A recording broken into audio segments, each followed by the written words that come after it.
Hi, friends. Today, I want to talk to you a little bit about email funnels and drip campaigns. Email funnels and drip campaigns are one of my favorite marketing tools to use. They are so effective. They can be very easy to use, and it is a great way to directly engage with your audience and get right into their inbox, get your messaging right in front of them, and it can provide a lot of data in how your audience is engaging or maybe not engaging with you at all. So, I want to dive into these so you can learn how to set up email funnels as well for your small business. So, why email funnels or drip campaigns? They provide consistent communication. You can automate them so you can set them up and not have to worry about daily maintenance of them. They provide great brand awareness and education, kind of going back to that consistency. Your brand is right in front of your audience on a consistent basis. You can also do a lot of A/B testing and messaging.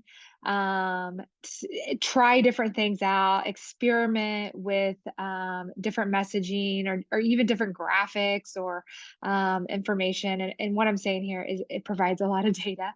And then they also, email funnels, email campaigns are great for lead generation. And what I mean here is you have a subscribe form on your website, or maybe a free download opportunity on your website. So someone gives you their email address, and then you can set up a drip campaign um, for people who give you their email addresses. And so you are consistently communicating with them and introducing your brand to them without having to be actively engaged with them. I do want to know before we get too far in about automation. I mentioned there on the second bullet point the ability to automate these campaigns. A lot of email providers, platforms, including MailChimp, require a certain level of package in order to have that automation feature. So, just something to keep in mind. MailChimp requires the essentials or the standard package to automate. So, as you're thinking through your marketing budget and what makes the most sense for your small business and what you're wanting to do with your marketing, just keep in mind that you may have to actually pay for a marketing service, not the basic or the free package in Mailchimp. You may have to bump up to a higher level in order to have that feature. So let's dive in a little bit on building your email funnels or your drip campaigns. I always recommend that the campaign consists of a minimum of 3 emails in the campaign. This provides um, the most or the best opportunity for engagement without becoming annoying and getting unsubscribed. Because we've all been stuck in a drip campaign or an email funnel where you're getting emails every day or multiple emails a day, and you just want to say, stop the madness, and you unsubscribe. So I always recommend start with a minimum of 3 emails. I really like 3 to 5 emails. I think you can time them and space them out that you don't become annoying, but it's also enough that you're providing that brand education. I also recommend that you have one topic per email, so you're not confusing your audience. You really want to walk your audience through a story or through a journey. You want them to feel like they are getting a little bit more information with each email, but not overwhelming them with so much new information. And then don't forget a call to action. You want to have multiple links within your emails with that call to action, whether it be to purchase or to schedule a call with you or to make a donation. But you want to have lots of links for people to click on within your email, and they could all be going to the same place. But having multiple links provides you with a lot of good data in order to be able to evaluate the health of your email campaigns. And then I touched on this a little bit ago, but be intentional on your timing. Don't flood inboxes. You will get unsubscribes and lose people forever. People are very protective of their email addresses because marketers have gotten too crazy with flooding inboxes. And so once you get that email address from an audience member, you want to protect it and not take advantage of having that. So be intentional with how you are emailing your audiences. So I want to show you an example of a couple examples of drip campaigns that I've recently worked on, just so you can kind of get a feel for how they work. So this is an example of a drip campaign that I did for a health and fitness coach, an Instagram health and fitness coach, and she had a pretty robust audience list, and we did a drip campaign around a new program that she was launching. So it was purely to raise awareness of this healthy lifestyle program. And the call to action was to register for the program. So we decided to do a series of 5 emails. And really, that was decided because there were 3 distinct benefits of the new program. And so we wanted to have an introduction email, an email for each benefit, and then just a review email for people to kind of wrap up the campaign. So you can see that in that first email there on the left-hand side, we introduced the new healthy lifestyle program. And then the second email we talked about the workout or the physical activity aspect of the program. The second one, or excuse me, the third email, we talked about the meal plan. The fourth email, we talked about the community that this program creates, and then we just did a program review. And all 5 of these emails were really pushing people to register for the program, and they were successful. And so we were also able by having 5 emails and making each program benefit a distinct its own email, we were also able to see where people dropped off. So there may have been people who made it all the way through the 5 emails and never registered. We had people who registered after the first email. We had people register after the benefit 2 email, that third email. And so we were really looking at that data during the campaign and even after the campaign of when people were registering the most. And what we found was people were registering after that meal plan email. And so the introduction email, the workout email, and then the meal plan email is what really got people hooked. And then we didn't really see any significance after that. And so this is to show you that these email funnels, these drip campaigns, they can really provide a lot of information and insight into how your audience behaves and your messaging. And then you'll see there at the bottom, kind of the sequence or the timing of the emails. There is no real mathematical formula for how you time these.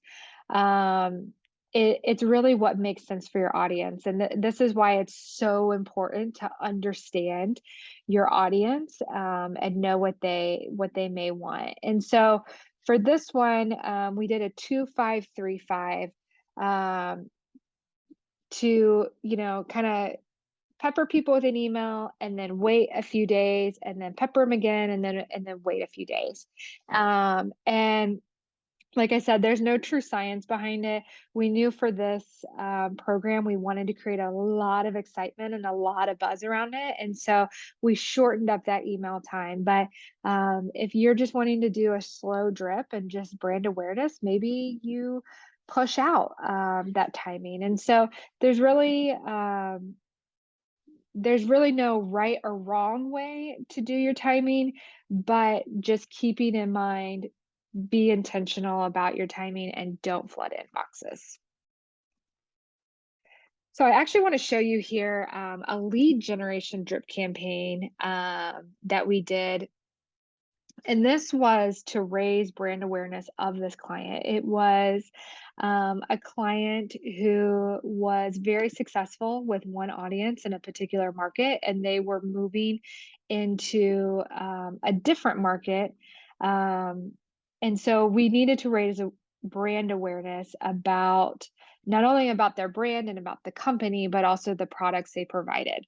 So our call to action was to contact the business development manager. And we just did 3 emails because this was very much a cold call, if you will, campaign. And so we really had no way of knowing how the audience would react or would engage. And so we didn't want to go heavy on the number of emails in case it was a total turnoff. And so we were really playing with kid gloves when it came to this campaign. So we initially did a product overview. We waited 2 weeks, and then we did an email about the audience pain point of lack of time. We waited 4 days, and then we did an audience pain point, when it comes to competition. This was for, a company that is involved in the sports industry. And so the reason that we waited 2 weeks and then 4 days is we knew our audience had, a very particular schedule, and so we knew within that 2 weeks between email 1 and email 2, they weren't looking at emails. We knew that was a very busy time, in their work cycle, and so emailing them during this time was just not a good idea. And so we wanted to go ahead and before that kinda heavy, crazy time for them, we at least wanted to get that product overview, in their inboxes, get them thinking about it, and then when they got out of that crazy work cycle, then we hit them with the pain points, really back to back. And this campaign was really successful. The business development manager got a lot of phone calls, a lot of emails back, a lot of interest in it. And so I wanted to share this as a way of showing, the timing and how we really thought through what the audience needed and the work cycle of the audience because you could be sending campaigns or sending emails, but if your audience is, it's a crazy time of year for them, then they're not going to see them. So really think through your audience and what they need. And then finally, when it comes to email funnels and drip campaigns, just like anything in marketing, we want to monitor our data and monitor your data throughout the campaign, not just at the end. Because even if you set it up to be automated, you can still make changes. And I've done this many a times with campaigns. Maybe you have one email that's just not performing well at all, well, maybe you need to adjust the timing, or maybe the call to action is too far down, buried in the email. And so you need to be monitoring that data throughout the campaign so that it's not a waste of time and you can adjust your emails as needed. And then from this campaign, it provides a lot of data, but some of the most valuable data is you'll know who your most engaged members are, down to you will have which email addresses opened your emails the most and which email addresses clicked on your emails the most. And in the previous example I just shared, we pulled that data for that business development manager and we handed him a list of who was clicking and opening his emails the most that may not have followed through with contacting him, and he actually contacted them himself. And so, you will know who your hot leads are or your warm leads are the most, and that is incredibly helpful. So this video just gave you a quick snapshot of email funnels and drip campaigns and what they can do for engaging with your audiences.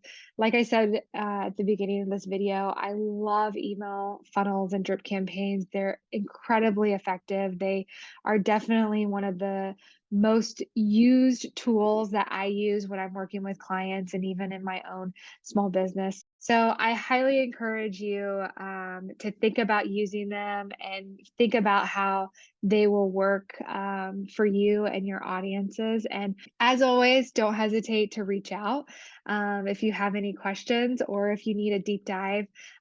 Schedule a strategy call and we can really talk through what your email campaign or your drip campaign would look like. And I wish you all the best.